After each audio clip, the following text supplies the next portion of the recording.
really be kind of, I think we had some phenomenal discussions happening before this kind of roundtable happening. But I think, digitalization is happening everywhere, and I think currency was not to be left behind. I would say that, right? And then kind of initial interest in the which started from the Bitcoin and the derivative the under thereof blockchain created significant interest thereof, and the central banks have last 3-4 years kind of really set kind of experimenting, investigating, kind of doing some trials on this. So as of now, roughly around 90 central banks around the world are experimenting or discussing on the central bank digital currencies. So now it moves to 107 now. 107. So it number keeps on increasing. But one important thing is that we only seen 2 or 3 small nations going live on the digital currency. So there's still a lot to be thought about, discussed about on technology, Bahama is policy. one of the first mover. They have already into the design. Might be smaller one, but they're already in things. Yeah, they are experimenting. So everybody is seeing it, and I think RBI has taken a very strong lead on this, considering our country. So I think it's a worthwhile to have this roundtable discussion to get different perspective. Deepak is there from the banking perspective, Naresh from insurance, and Devang from as a financial institution perspective. So it's great to have from Bob, and also I leave it over to you, to Roshan, to take all the questions. But really looking forward to this. I think we'll keep this kind of a free-flowing discussion, because there's so many ideas, and I think we had a precursor to this in the room behind. That's quite interesting. Deepak had a lot of ideas. So I think first, the difference between digital currency and cryptocurrency. I mean, that differentiation needs to come about. So maybe if one of you could just define it for me, maybe Deepak. I think digital currency, as we all have come to know, are fiat currency issued by the regulator. The whole issue of many countries having had concern with crypto was because it was something that was not traceable. It went beyond borders. Printing, distributing of the currencies lies with the central banks of each country.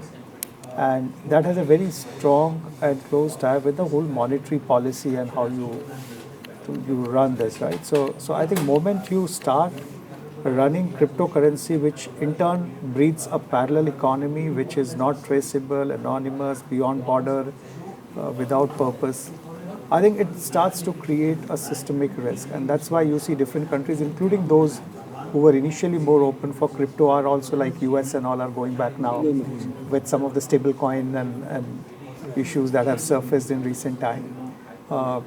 They said, oh, stable coin is not a risk because it's pegged against the dollar, but then what we saw in last 6 months happened to the whole crypto. I think the confidence of crypto is shaken. So I think central bank digital currencies, or what we call e-rupee, or what other countries are doing, is pretty much issued, managed, regulated by the central bank, and largely focused at replacing the form factor and connecting it more to the digital infrastructure of the country, through which you can build more use cases which can be at scale that you couldn't solve by printing, storing, or circulation of the physical notes.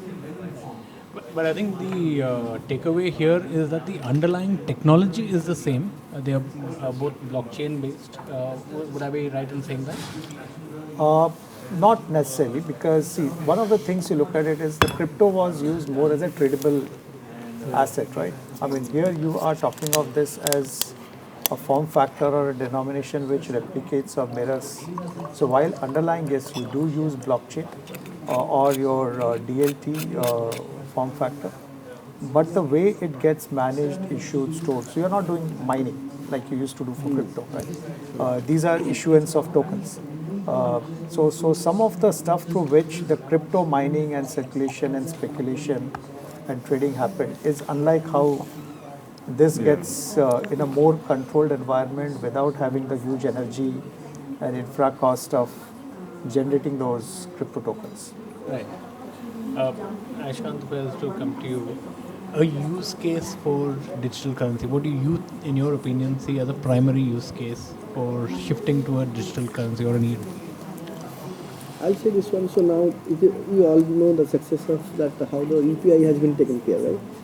Before few days, everybody was like, and the physical, as you said, Deepak, the form factor was more into physical, carrying a coin or carrying a note kind of thing.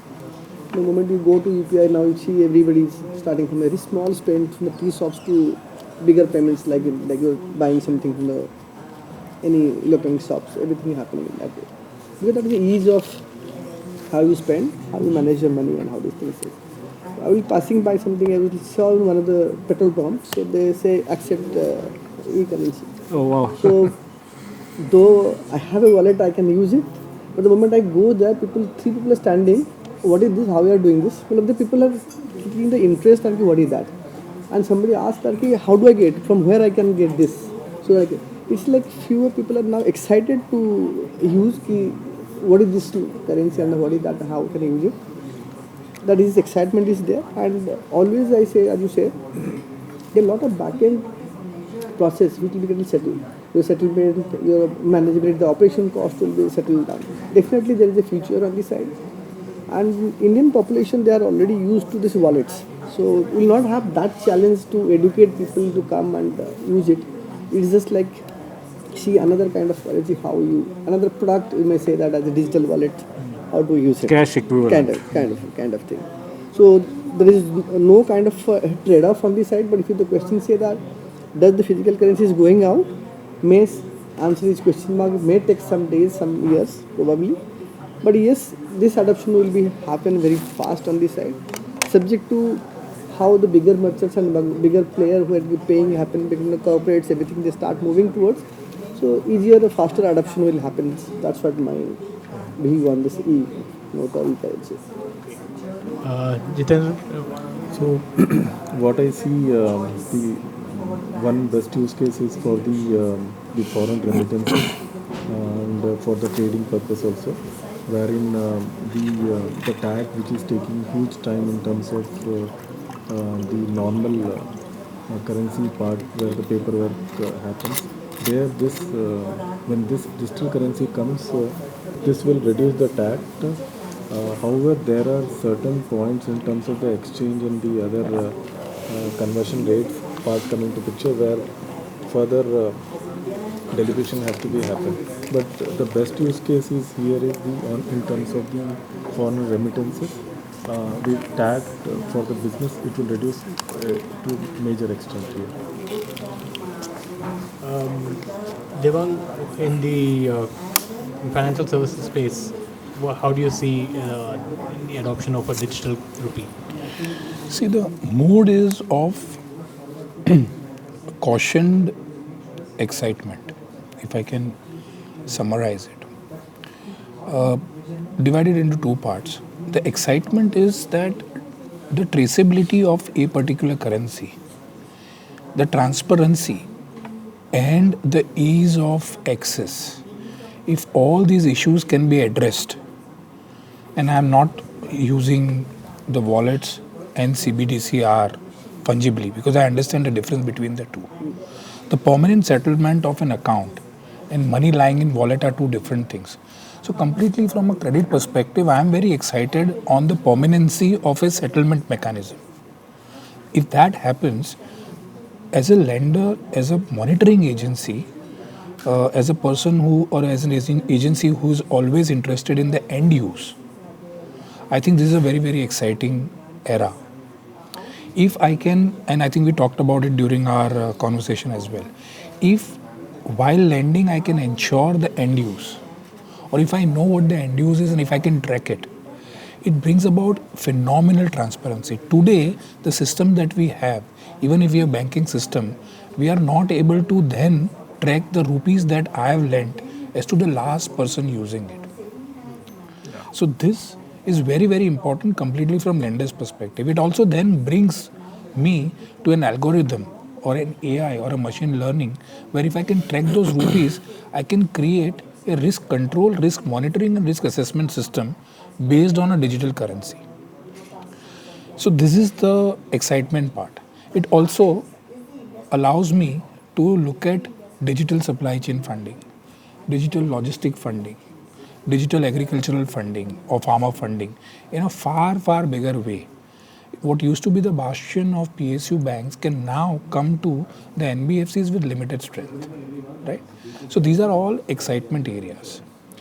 The areas where we have caution is we have, I think, some of the NBFCs or banks for that example, and you can talk about insurance as well. Do we have systems?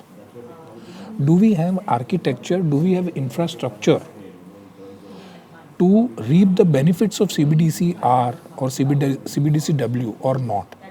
Are there multiple ledger? Will it go through the different accounting system? When you offer a legal tender, okay, when you account for cash on hand, it has different connotations, not only from companies side, but from Reserve Bank of India, from international perspective. So we do not know, although RBI paper is very, very clear that it is not supposed to replace an existing system. It is just supposed to aid it. But when it comes to practicality, when it comes to implementation of this, we do not know what are the outcomes that we will see. So that kind of summarizes the outlook on digital currency completely from a lender's perspective, right? So we saw positives, we saw negatives. So, Naresh, what about from the consumer side? I mean, while you heard the lender's perspective, how do you see adoption happening on the consumer side for CBDs and the use cases there? See, we all know that obviously technology has changed the money that we see today, right? 50 years back, money was different. Today, money is different, right? From plastic money to all the other monies. From usage perspective, way I see it is the way UPI has taken over a period of time, right? If a similar kind of structure is going to be there, similar kind of adoption is going to happen, right? This is really going to be the game changer, right? And technology has to play a crucial role in doing this transformation. Now, all these days when we are talking about money, money never had a face, right? Money never had any color, right? Money never had any will, right? Now, what is going to happen with all this digital currencies? It is going to have a face. And in the pre-discussion also we were discussing that, the moment it gets a face, right? Virtually whole lot of things we do without the unknown part, the uncertainty part is suddenly getting into the certainty, right? And hundreds of other things. Automatically what we have a frill activity within the company, that reconciliation and matching and these things automatically goes away, right? The day we start, there is a face to the money, right? The second part was, all these days, money never had a purpose. Now think about the money you have in your wallet, right? Say for example 100 rupees, right? Does it know the purpose? Now, moment the digital currency comes, right, what is going to happen is money can also have a purpose, right? And obviously if you read the details of what central bank is talking about as through all those schemes, right, it can give you that 100 rupees and that 100 rupees can only be spent for a specific purpose. Programmability purpose. Right? Yeah. And we are a technology guys, right? We love programming, right? So you suddenly, what has happened, right? Something you cannot code, money can be programmed. Money can have purpose, money can have a will, money can have its own designated style, right? And you know what you are giving it for, right? Now, if you combine technology with a purpose, right, suddenly it opens up a huge amount of space within the insurance and all the financial services, right?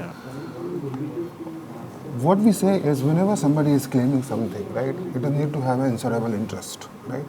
Because I'm giving you some money, right? We are getting into a contract, right? This money can be used for that particular purpose itself, right? The abuse and misuse and overuse, whatever we are thinking, suddenly it's getting controlled, right? I can think of today, the insurance is with a thought that, money has to be before a contract. Now, it can be thought in a different way, right? So it can open a lot of innovative space.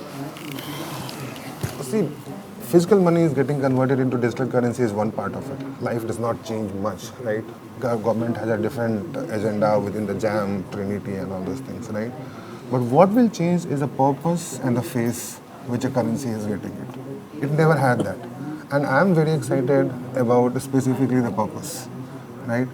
I can designate a purpose to X money. I mean, Deepak ji, I'm not sure he agrees to that. I mean, he has implemented it. But I am very excited about the purpose specifically that I can have my money to speak, right? It is for this purpose. Imagine you go to a market, right? So you suddenly find something you like it, you take your wallet, right? And you spend it. Imagine your money, whatever you have in your pocket, right? I mean, you are a kid and your father has given 500 rupees, right? Different 100 rupees is for X, Y, Z, right? And he is not able to spend it. The control which it brings, right? Right? The viewer's discretion, where we saying spending discretion, right? Right? I am very excited about the entire purpose attached to it, right? I mean, obviously from a government perspective, I mean, they would more encourage the anonymity of the money, but at the same time, there may be some permission. See, there is Anonymity goes away with this when you're saying there's so much of traceability, one specific group. So there is always a trade, right? You are going to lose your sovereignty moment we talk about we are coming into that entire digital currency thing, right? Let's be master key is going to be there with somebody. Right, technology guy will have some kind of, obviously the moral ethics and other things obviously comes into picture, right? Sovereignty is going to be lost what you have currently. But the value and advantage it puts on the table, right? The government vision, what it has from an inclusiveness perspective, right? Moment you think about inclusivity, right, automatically value will start coming in, right? Now we talk about purpose, we talk about face, right? Similarly, even entire chain, right? The government has a vision that, maybe the parallel economy itself will come into that entire system. I'm not sure how long. I mean, Akshan has talked about it. But I think I'm quite interested that is going to be changed.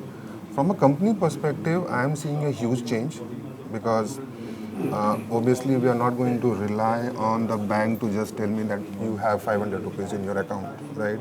Obviously, we would like to know more details, how quick, how easy, how efficiently. And imagine a two-wheeler situation, right? This two-wheeler resale market, right? Somebody, poor guy, buys it, right? Does not take an insurance because he only deals in a cash, right? Suddenly we are getting into the mainstream, right? Because he will be using a digital currency, right? Suddenly the risk coverage of that entire space will be much easier, right? So I think it's a very interesting space. I'm quite excited, right? Obviously, we are going to collaborate on that. Yeah. And let's see. So, Deepak, but the costs of implementing a digital currency are probably going to be huge. There's always a cost to everything. And if you're going to be adopting CBDC in such a big way, what kind of a cost impact do you see it having? So too early. I'll tell you why, because I think we are just taking the first step. The technology, how you can deploy this at scale for purpose. I think there is a fair amount of work, if you ask me, to be done. And like we spoke, is it just about replacing a physical currency with a e-rupee? Then the cost dynamics, you have to see it from a different lens, where your cost of transporting or a cost of storage or cost of ATMs, cash deployment. So one hasn't gone and done actually the full costing of what it costs, not just for printing the cash, but thereafter managing the whole circulation of cash in the economy, right? So, but again, if we are, and today I think all of us are looking at what are those unique use cases that we have not been able to necessarily solve by keeping piles of cash, because the theft use case, like we spoke about, can it be a programmatic? Can it make it easy to move or out as for remittance? inward or outward? Yeah. Can this be used as an instrument to lend for a purpose and trace back the collection of that? Now, each of those today, there is a cost associated with that business activity. Either that activity is not possible today, or probably it's inefficient today. The question is, moment you start building those kind of use cases, and then look at cost for delivering those use cases, I think we'll be able to find a better balance between where this is a value accretive use cases versus where it can be a drain on the cost. And I think there is no one size fit all that will happen here. As we are seeing it, I think a lot of ideas, use cases are getting discussed, some will get prioritized. How probably the exchange of token can happen in a very seamless manner, say in an offline space, or how the government subsidies can be given to the last mile to everybody for a purpose. Like in COVID, we saw a lot of amount had to be moved in.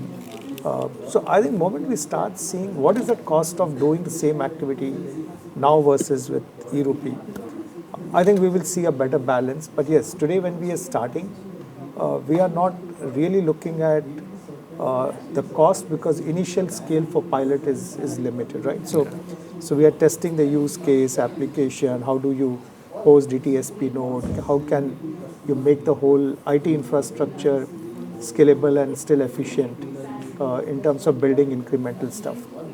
And at times at scale, I'm sure we will see also a better cost efficiency coming in.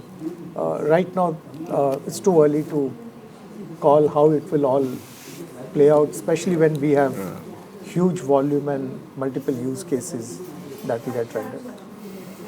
It's very similar to, I think, when we started the telecom, the 16 rupee a minute call was there, right? But and that technology at that time was expensive to do a mobile call, but a similar thing, India is always a problem of a scale, right? So once you start scaling, as Deepak rightly put, I think the technology cost per transaction should start coming down in that. So, and these current generation of technologies are always get more efficient as we move forward.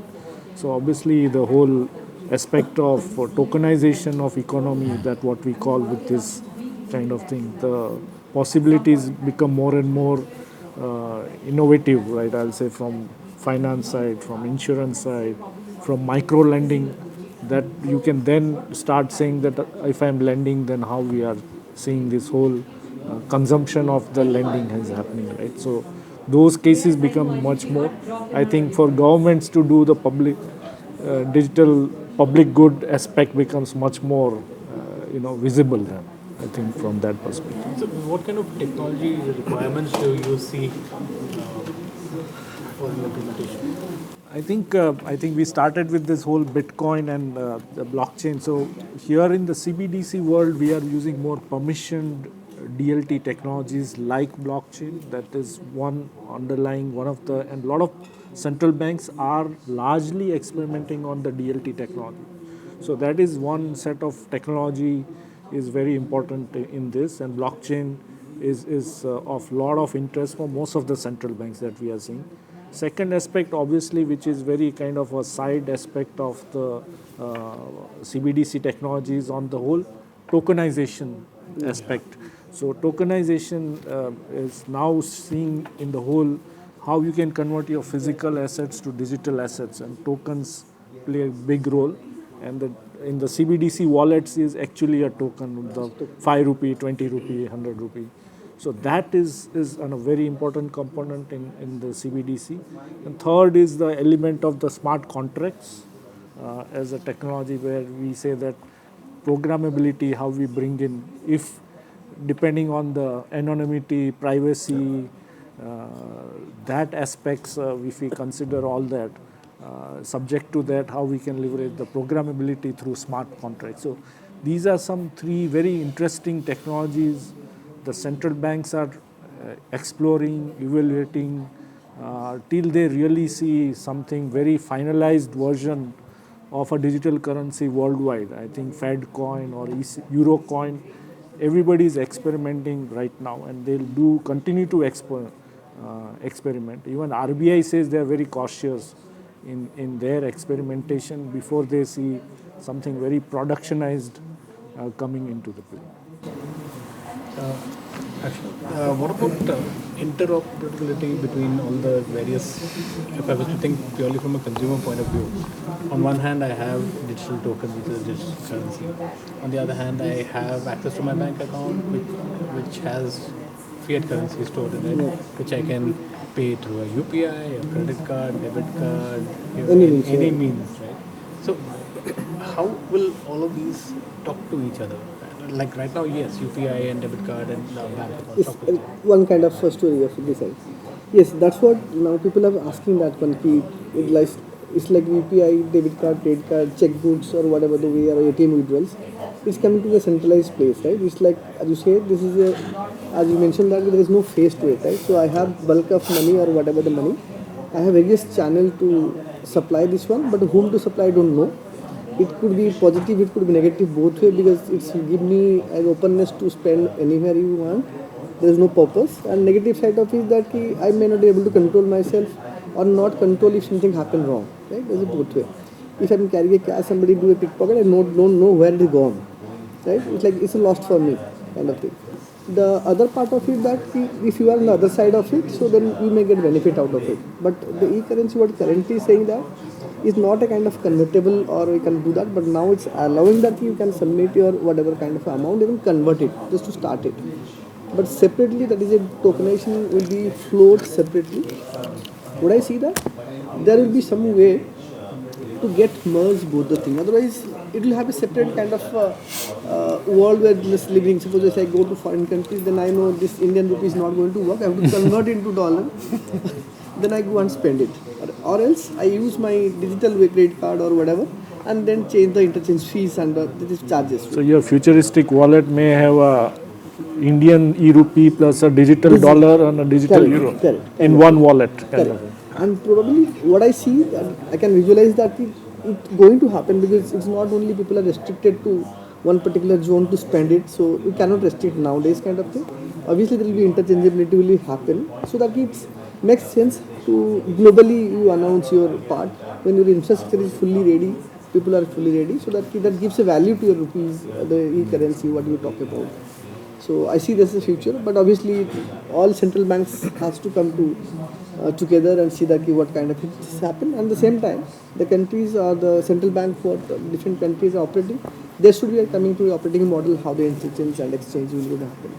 Then obviously that's the future. And as I say, Deepak said there's a form factor. The other form factor when talk about, it is one way that you have carrying it digitally how this was. But India being a country where we have kind of very different segment of people, if not that we all are kind of very tech savvy kind of thing, but you have few people just like you talk about my grandparents or my parents, so they might be knowing like what is this kind of thing, so they're always right now also in the physical kind of thing. How do we make them easy and adaptability from that side also, because the new age kids what are coming out, so you have to balance between these two kind of three kind of generations on this side. So that will be another part and it should be easy, and obviously there is a future for that one. I think these are the 3 points what I see. Yeah, Jeetendra, he spoke about being able to switch between countries and dealing in a foreign currency. So if you have a digital token which is an e-rupee, how easy do you perceive it being able to change to an e-dollar or an e-euro? So it's still evolving, sir. There are certain risk component involved in terms of the settlement, in terms of the exchange rate identification.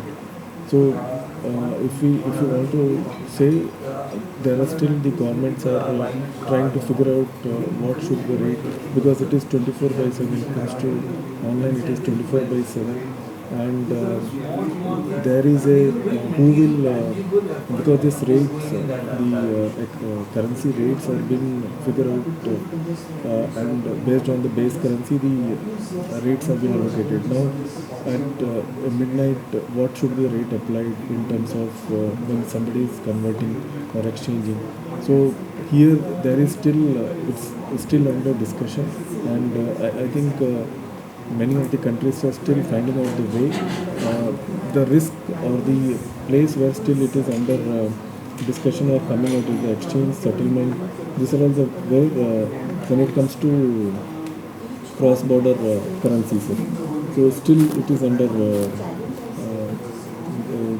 framework is yet to be decided by the central banks. If I may add to Jeetendra, I think as every country will evolve their central bank digital currency system and may not be necessarily on same set of technology. So the question and the technology, also the aspect of interoperability is a big area of technology research or exploration happening, because every country may have its own CBDC rail, I'll say, and how they interoperate with each other is also a big topic of right now development research happening.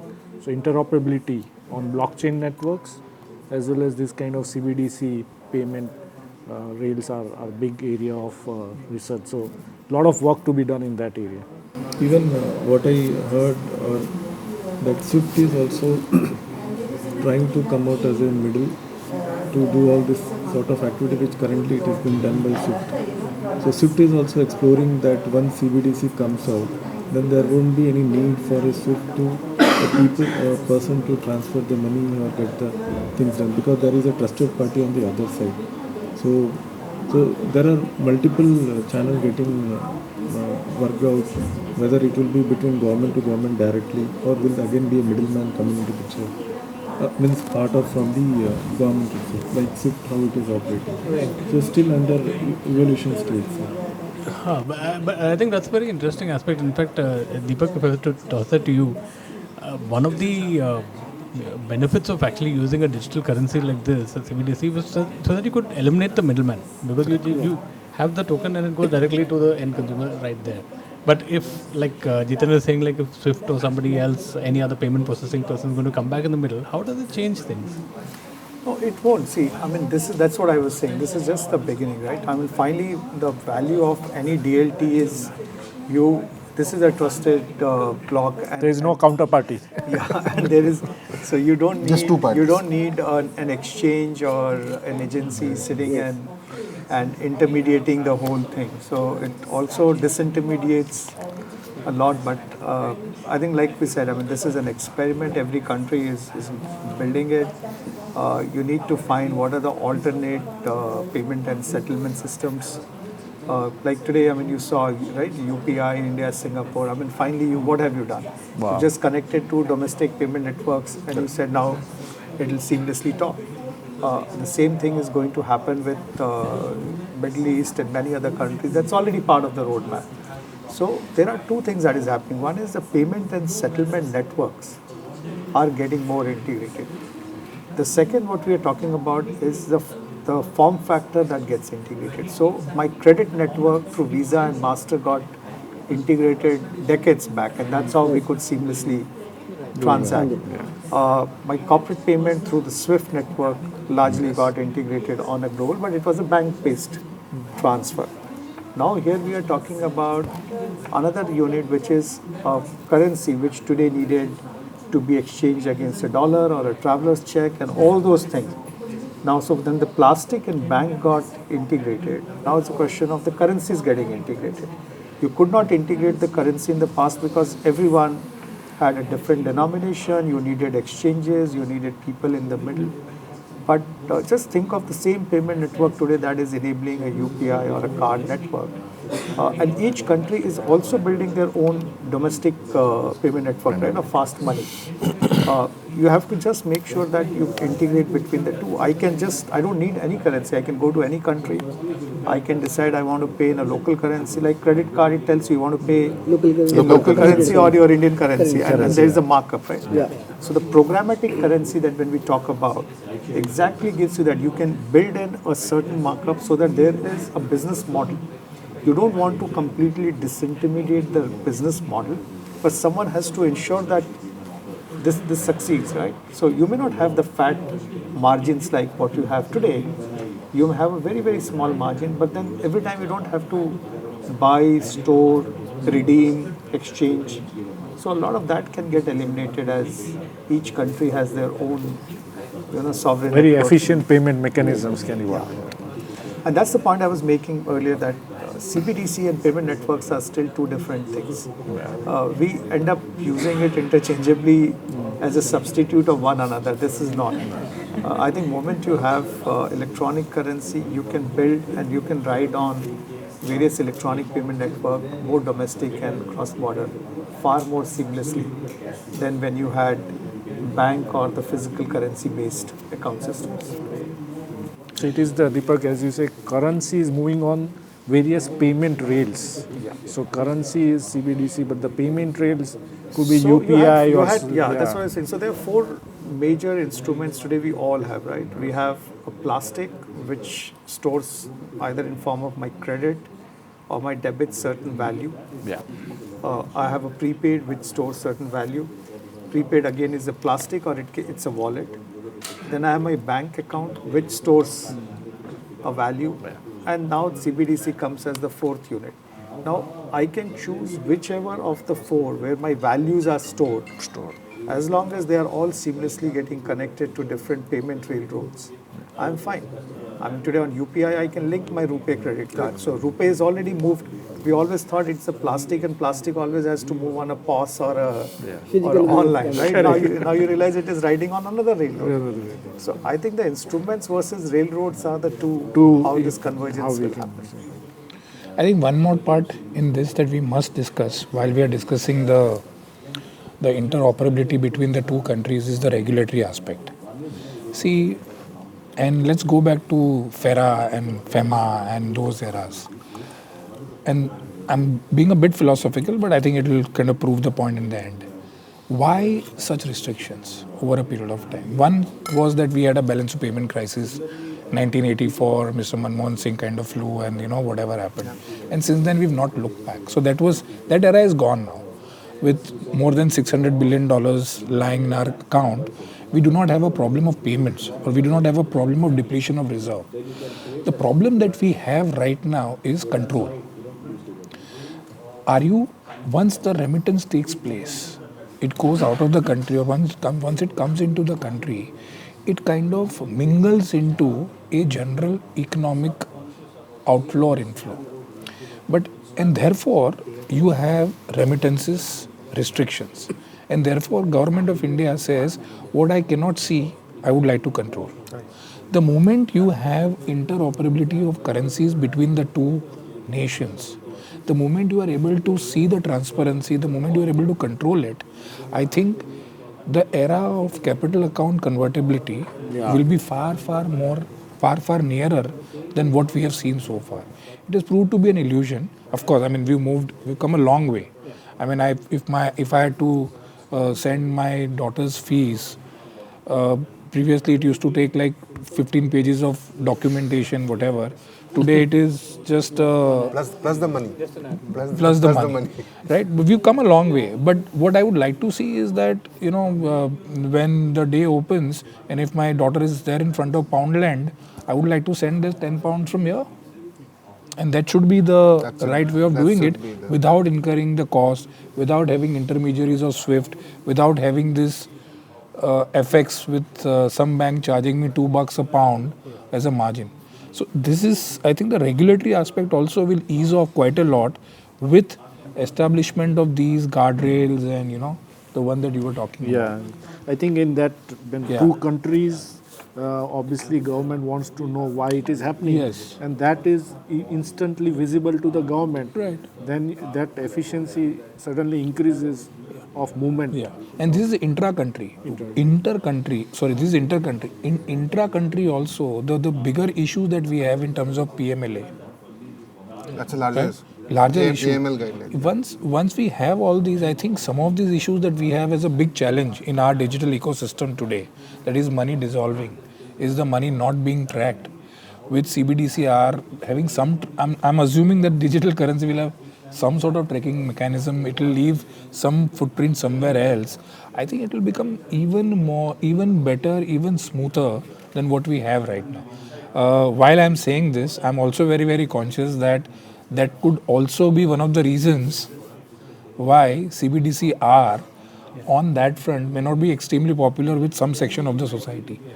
But that's I mean, that's a, If you remember when demonetization happened, Yes. and the 2000 rupee note was being introduced, there was Yeah. this whole fake news going around about the 2000 rupee It note has a having a tracking GPS chip which could be tracked. Right? But this is now a reality with, Yes. with your digital Yes. currency. Yes. Not a GPS chip, but it's that tracking mechanism. mechanism that is there. Sorry, I just added on to that because I thought the regulatory aspect yeah, was. but if you see the RBI paper, I think still the thought of like cash is still anonymous to certain limit. Even RBI proposes a anonymity of a transaction and as a part of the design. But that's it is subject to consent. Yeah. Some may want to further leverage it.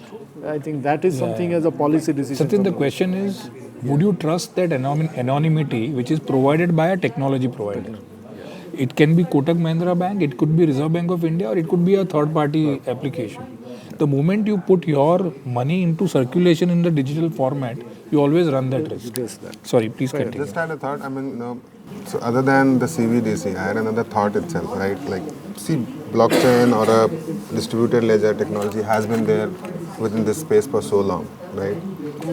What I'm optimistic about is, right, anytime I go to the business user to talk about this thing and what are the values it can create, right?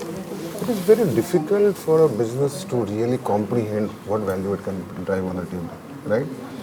Now imagine a situation for even maybe regulatory or whatever for a purpose, right? I implement this within the company, right? It is going to open altogether a new space within the company itself. Now me, from an insurance perspective, we have everything, we call it a promises or a contract, right? Virtually it's a contract between a customer and a company that I promise to pay you something, right? Blockchain or a DLT or a tokenization could have been the first player to implement these things, but it's not there, right? There are a whole lot of places where this technology is. I am saying CBDC is obviously could be a starting point, but it can really be a game changer when it comes to this technology being itself. Makes sense.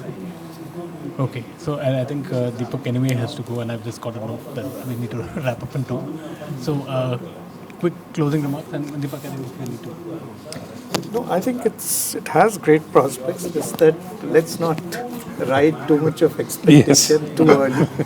Completely agree. It's like a baby which is just getting born. It will have its own teen troubles. It will before it becomes a mature adult. I think we all have seen the journeys of Aadhaar to UPI to everything that I think is built. A lot of people initially are non-believers.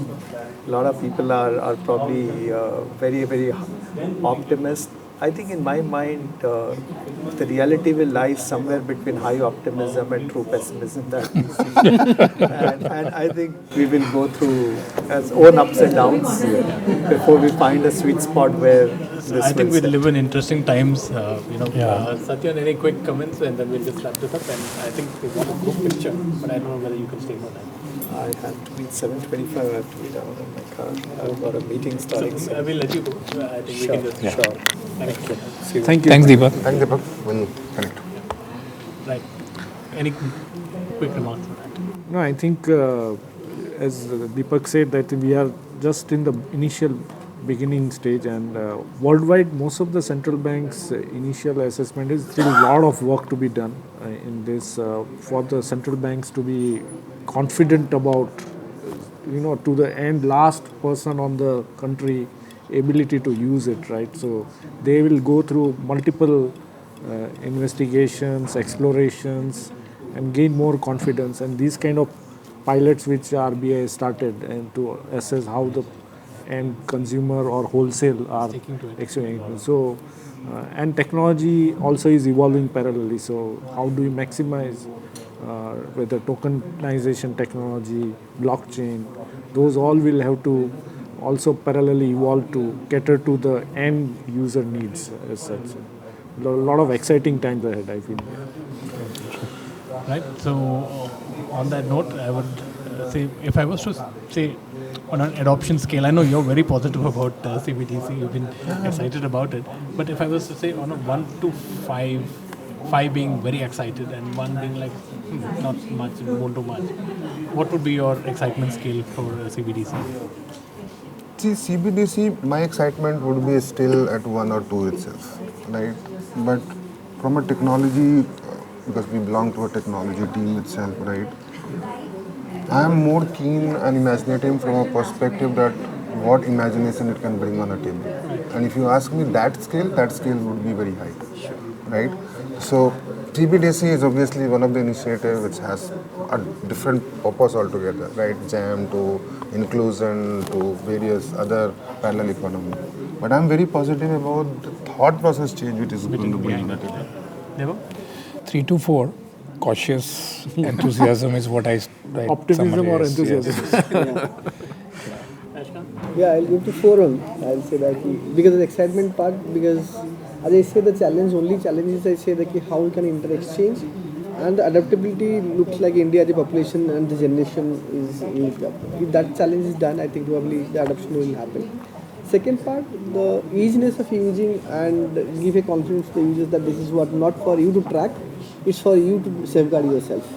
Then the adoption will start. The moment you say I'm tracking you, the word goes, people will be a little scared out on the side. See, another aspect is basically the performance and a trust. These are the two things which is going to come into the picture, right? I'm not sure which way the needle will shift, right? Technology is going to bring the performance, the scalability, resilience and security part. The trust part, I think, is going to come slowly it's going to build, right? We do not deal in too much of cash, so as an insurance industry, we are quite neutral, right? So excitement level is okay. Jeetendra? I will read 4. I will just give a. When UPI came into picture, people did not understood what is 2-party, what is 3-party, what is 4-party. Everybody was trying to understand what is this. So CBDC also, if we want to really figure out India as a developed nation, I think this is required so that our exports start increasing and the settlement and all things get settled down in, that protection comes in. So I will go with 4. So largely, I see optimism on the table. Yes. Thank you, gentlemen. Thank you for this wonderful discussion. I think this has actually raised my personal levels of excitement. I think what is really exciting and was really insightful was the insurance perspective on CBDC, the financial perspective. Banking, I think we had a lot of view, but it was great to hear Naresh, Devang, and talking on Ayaskant and everybody on this as CBDC and how it impacts other sectors of financial. I think that has a phenomenal insights there. We should have had a retailer or somebody, a user sitting here, maybe somebody from Reliance. That would have given a different aspect. And if we had all the banks sitting here, the perspective wouldn't have been this one. This will be one way. It will be very interesting to find out what We all Jio is agree going or to. we all disagree. So diverse views really insightful. Thank you.